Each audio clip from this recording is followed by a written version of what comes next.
ایک روایت میں آیا ہے, حدیث پاک کا مفہوم ہے جس کو اپنے الفاظ کے جامع میں پیش کر رہا ہوں.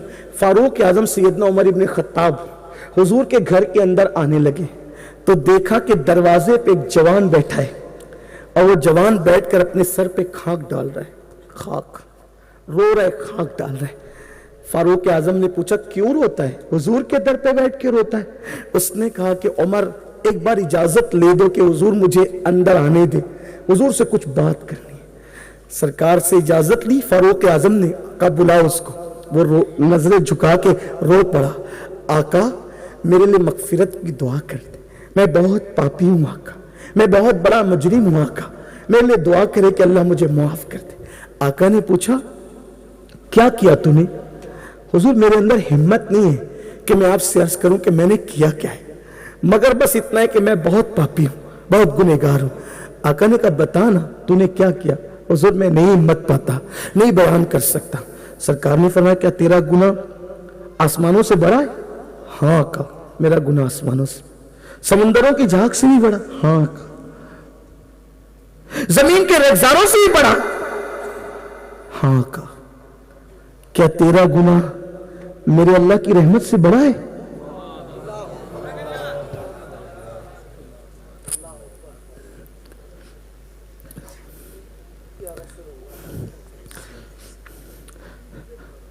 اس نے کہا نہیں آقا, میرا گناہ اللہ کی رحمت سے بڑا نہیں, اللہ کی رحمت بہت وسیع ہے. میرا گناہ اللہ کی رحمت سے بڑا نہ تھا, نہ ہے, نہ ہو سکتا. میرے آقا نے خود ہی پڑھایا تھا سبقت رحمتی اللہ غضبی. اللہ فرماتا ہے میری رحمت میرے غضب پر سبقت لے گئی ہے. تو پھر سرکار نے کہا بولنا کیا کیا ہے؟ اس میں حکمت یہ تھی کہ میرے اور آپ جیسے گنہگاروں کو پتہ چل جائے کہ کتنے بڑے بڑے گنہگار توبہ کرتے اور کیا کیا بن جاتے ہیں نا.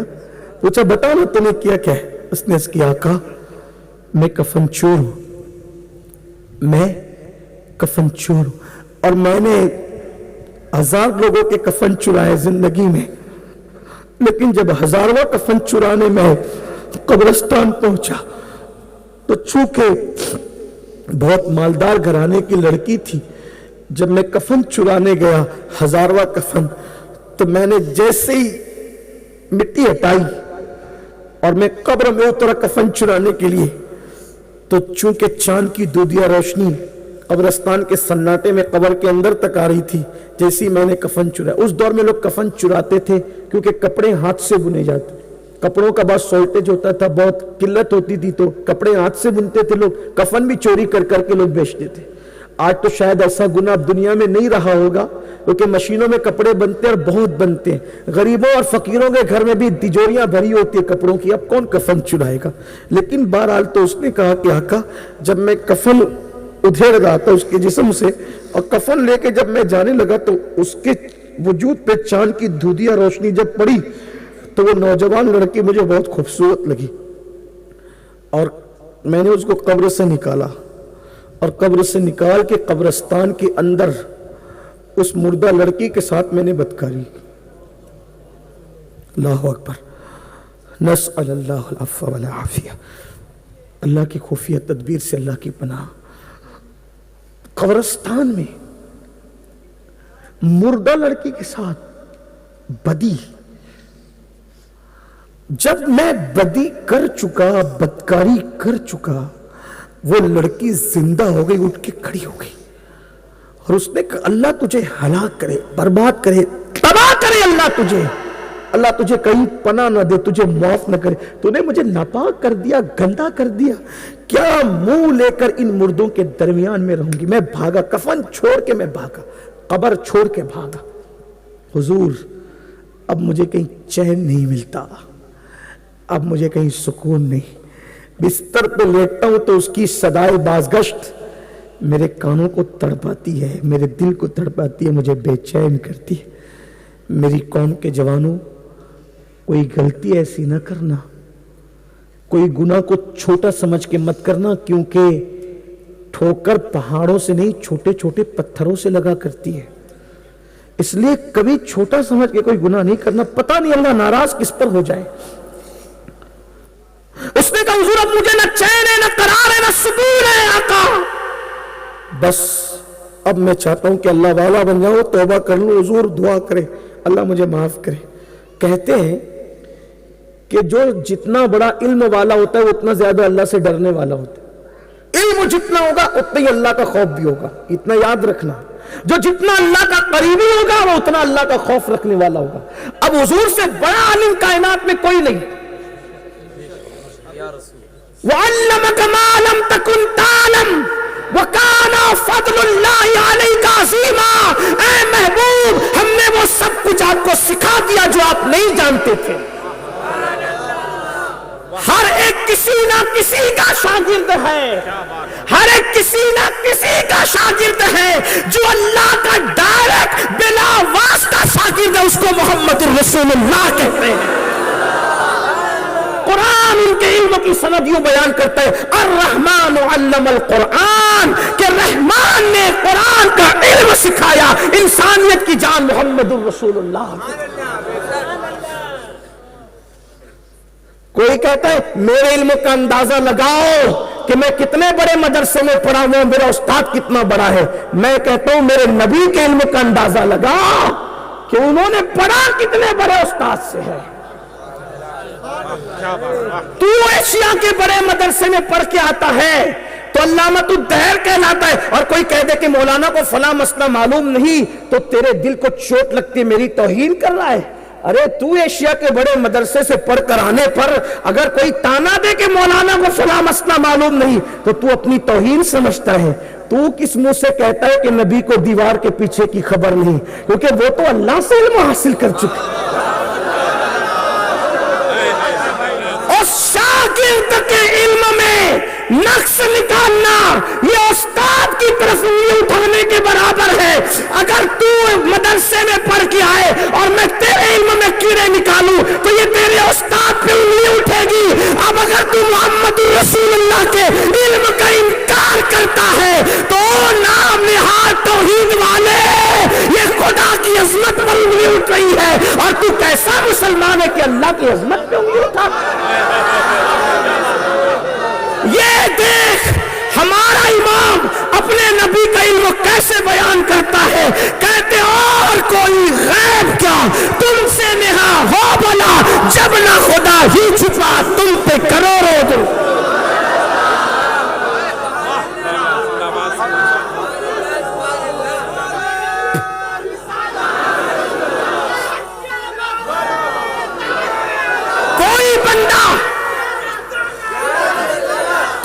بندہ کہتا ہے ارے تیرے استاد نے اتنی کمی کی کہ تجھے یہ بھی نہیں سکھایا, یہ بھی نہیں سکھایا. واللہ میرا رب فرما رہا ہے الرحمن علم القرآن, رحمان نے سکھایا. یہ نہیں کہا اللہ نے سکھایا ہے, یہ نہیں کہا قہار نے سکھایا, یہ نہیں کہا جبار نے سکھایا.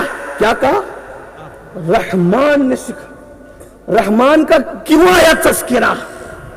کیوں؟ رحمان کا مطلب ہی ہوتا ہے بے نہایت مہربان. اس کی مہربانی کی کوئی نہایت نہیں, رحمان اس کو کہتے ہیں. اس لیے کوئی رحمان نہیں ہو سکتا, بلکہ اگر کسی عبد الرحمان کو بھی رحمان کہو تو علماء فرماتے حرام ہے. ٹھیک, بندوں میں کوئی رحمان نہیں, رحمان صرف اس کی صفت ہے. مطلب کتنا نہایت, کتنا بے مہربان ہے, کافر کو بھی روٹی دیتا ہے رحمان. جب صفت رحمانی پہ آئے تو کافر کو بھی, توجہ کرنا, کافر کو بھی روٹی دیتا ہے. جب صفت رحمانی کا اظہار کرے تو شیطان کہتا ہے مجھے قیامت تک زندگی دے دیتا ہے. توجہ, توحید ہم سے بھی تو ذرا سنو نا.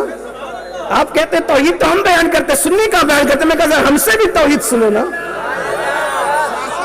ہم سے زیادہ توحید کون بیان کرے گا؟ ہم تو بزرگوں کی قبروں پہ چادر بھی چڑھاتے تو کلمہ پڑھ کے چڑھاتے. ہم ہر کام درود پڑھ کے کرتے ہیں, لیکن ولی کی قبر پہ چادر اور صندل پیش کرتے تو صوفیہ کا طریقہ ہے لا الہ الا اللہ, لا الہ الا اللہ, لا الہ. یہ لا الہ الا اللہ پڑھ کے کیوں چادر چڑھاتے پتہ ہے؟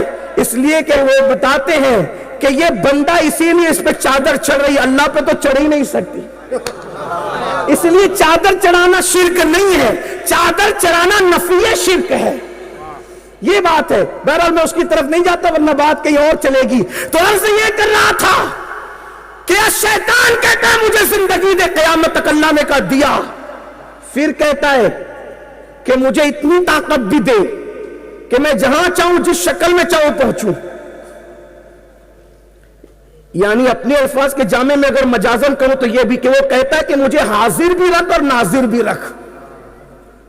اللہ نے فرمایا دیا۔ اسی لیے تو شیطان کو بہت علم دیا اللہ نے۔ مثال کے طور پہ آپ کے خضر پورہ کے اندر 12:12 پر اگر کوئی مر رہا ہے تو بیٹے کو فون کرنا پڑتا ہے کہ فلاں مر رہا ہے، لیکن شیطان کو کون اطلاع دیتا ہے کہ فلاں مر رہا ہے؟ کوئی اطلاع دیتا ہے اس کو؟ بولو بھائی، آپ حدیث کو مانتے ہو کہ نہیں؟ سب مسلک کے لوگ مانتے ہیں، لیکن جب انسان مرتا ہے تو شیطان آتا ہے۔ بولو آتا ہے کہ نہیں؟ بہکانے کے لیے آتا ہے، بولتا ہے عیسائی ہو جائے یا یہودی ہو جائے۔ اس کو کس نے اطلاع دی؟ فرشتوں نے دی۔ کس نے دی؟ کس نے دی؟ مطلب اللہ نے اس کو اتنا علم دیا کہ کون کہاں مرے گا اس کو پتا ہے، کس کا گھر کہاں ہے اس کو پتا ہے، اس کو بہکانے کے لیے پہنچنا ہے وہاں۔ اور پھر ایک بات اور یاد رکھنا، وہی شیطان 12:12 پہ خضر پورہ میں کوئی مر رہا ہے تو اس کو بھی بہکا رہا ہے۔ وہی شیطان اسی وقت اسی دن 12:12 پہ مالیگاؤں میں کوئی مر رہا ہے تو اس کو بھی بہکا رہا ہے۔ وہی شیطان ممبئی میں 12:12 پہ کوئی مر رہا ہے تو اس کو بھی بہکا رہا ہے۔ یا اللہ تو کیسا رحمان ہے۔ ایک شیطان، اس کو علم اتنا دے دیا، طاقت اتنی دے دی کہ ایک ہی وقت میں وہ کئی جگہ موجود ہے۔ بولو آج تک اس پہ مناظرہ ہوا کہ شیطان اتنی جگہ موجود ہے؟ کوئی کہتا ہے کہ نہیں موجود ہے۔ شیطان کو اتنی جگہ سب مانتے ہیں کہ نہیں مانتے ہیں؟ بولو بھائی، اس پہ کبھی مناظرہ ہوا؟ نہیں ہوا۔ سب مان رہے ہیں کہ یہاں اس کو بہکا رہا ہے، وہاں اس کو بہکا رہا ہے۔ اچھا اسی ٹائم میں سعودی میں کوئی مر رہا ہے، اس کو بھی بہکا رہا ہے، لیکن اس کو اطلاع دی کسی نے نہیں، مگر اللہ نے اس کو اتنا علم دے دیا کہ اس کو پتہ چل جاتا ہے، پہنچ جاتا ہے، بہکانے پہنچ جاتا ہے۔ میں کہتا ہوں لوگوں، تم نے اللہ رسول کی کیا قدر کی؟ تم نے اللہ کی کیا قدر کی؟ کون سی توحید کی بات کرتے ہو نادان؟ جب میرا رحمان مردود